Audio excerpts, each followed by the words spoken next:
résumer un peu la situation, donc je suis chez ma grand-mère et j'ai découvert un bouquin qui date du XVIe siècle, qui parlerait d'un de mes ancêtres qui ferait partie d'une confrérie appelée les Chevaliers du Christ, donc descendants des Templiers.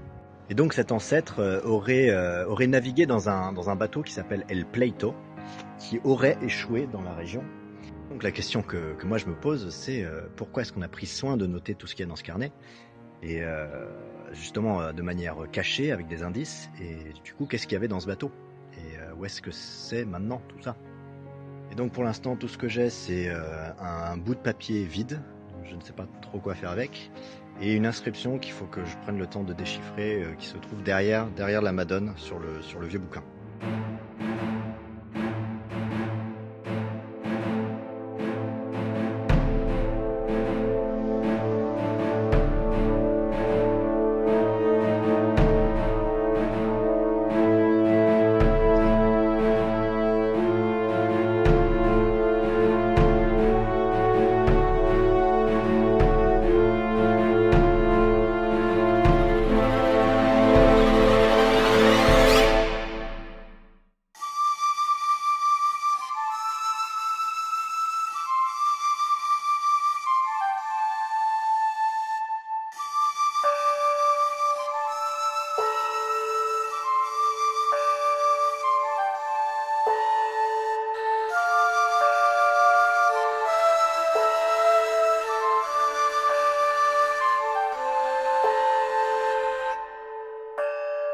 Alors j'ai une petite heure à tuer en attendant que le père Alphonse revienne.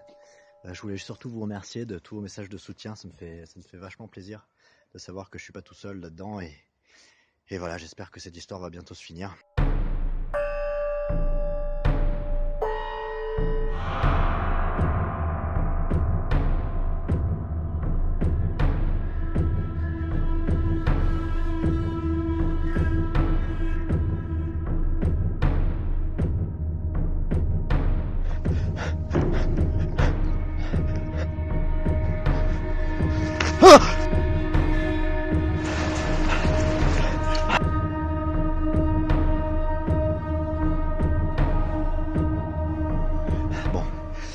Je pense qu'ils me retrouveront pas ici. Je voulais vous dire que hier soir j'ai été kidnappé par 3 hommes, dont un semblerait être le père Alfonso. Donc, visiblement ils étaient pas super ravis que je sois là. Ils m'ont posé pas mal de questions. Je leur ai dit que j'étais sur les traces d'un navire qui s'était échoué. Et là il s'est passé quelque chose d'assez bizarre, parce que les 3 hommes se sont regardés et ils m'ont demandé direct si j'avais vu le tombeau. Donc je leur ai dit non. Donc je sais pas qui est ce Jude Thomas de Nazareth, mais j'ai l'impression qu'il est assez important et que c'est un peu la clé de toute cette histoire. Et surtout le code, je vais essayer de le déchiffrer. Je sais pas ce que ça veut dire encore. D'ailleurs, n'hésitez pas à essayer de le déchiffrer chez vous. Ça se trouve, vous allez être beaucoup plus rapide que moi. Moi, dans tous les cas, il faut que j'essaie de me trouver un abri, parce qu'il commence vachement à pleuvoir, et je commence à avoir froid.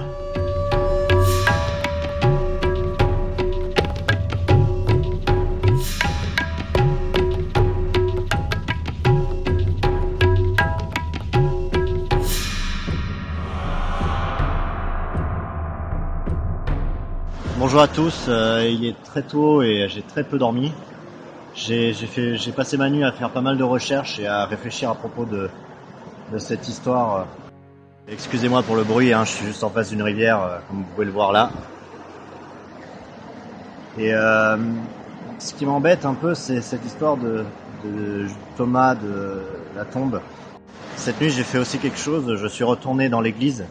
Je vais profiter de la nuit pour qu'il n'y ait personne, et j'ai trouvé pas mal de papiers là-bas qui parlaient de la résurrection du Christ.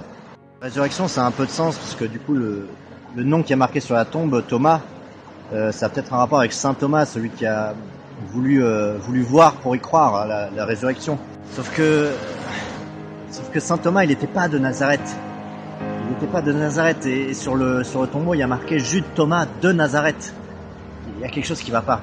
Il y a aussi cette histoire avec le mot didyme qui veut dire jumeau en grec. Je suis un peu paumé, je suis un peu fatigué. Il y a tout qui se mélange un peu dans ma tête, et je pense que je vais dormir un peu et essayer de réfléchir tout ça en me réveillant.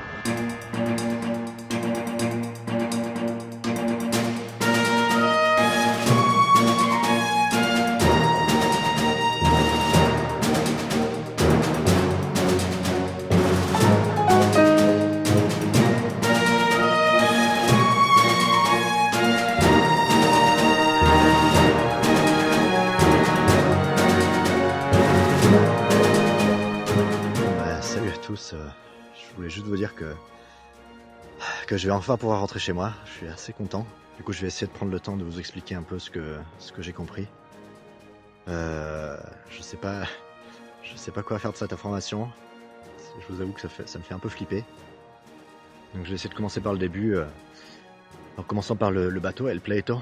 Je pense que quand il a échoué, il transportait un corps de quelqu'un d'assez important, le corps de Thomas.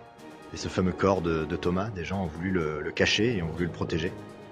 Des gens qui faisaient partie d'une confrérie appelée les Chevaliers du Christ, et l'ont transporté jusqu'ici, au Chili. Donc la grande question, c'est pourquoi protéger ce corps et pourquoi l'amener jusqu'ici? C'est là où intervient l'inscription que vous m'avez aidé à traduire, Didyme Jude Thomas, et la statue que j'ai vue hier sur le mur de l'église avec le bouquin sur lequel est écrit la fausse résurrection du Christ. Du coup, si la résurrection était fausse, comment est-ce que Jésus est revenu des morts? C'est là où intervient la tombe derrière l'église. Thomas, c'était pas Saint Thomas, c'était Thomas de Nazareth. Thomas était le frère jumeau de Jésus. Oui, ça a du sens. Jésus meurt sur la croix. Son frère Thomas, qu'on n'avait jamais vu avant, revient quelques jours plus tard. Tout le monde pense que c'est une résurrection. Comme ça, on affirme vraiment que Jésus était le Fils de Dieu. Explique pourquoi est-ce qu'on a voulu cacher à tout prix ce corps de Thomas, qui est au final la seule preuve qui refute le statut de Fils de Dieu de Jésus. Et ça marque aussi la fin de mes aventures au Chili, donc tout ça m'a un peu épuisé, je vais rentrer chez moi maintenant. Et il reste tout de même une dernière chose. Ce bouquin, ce fameux bouquin qui parle de la fausse résurrection du Christ. Il doit exister quelque part, mais ça, c'est pour une autre aventure.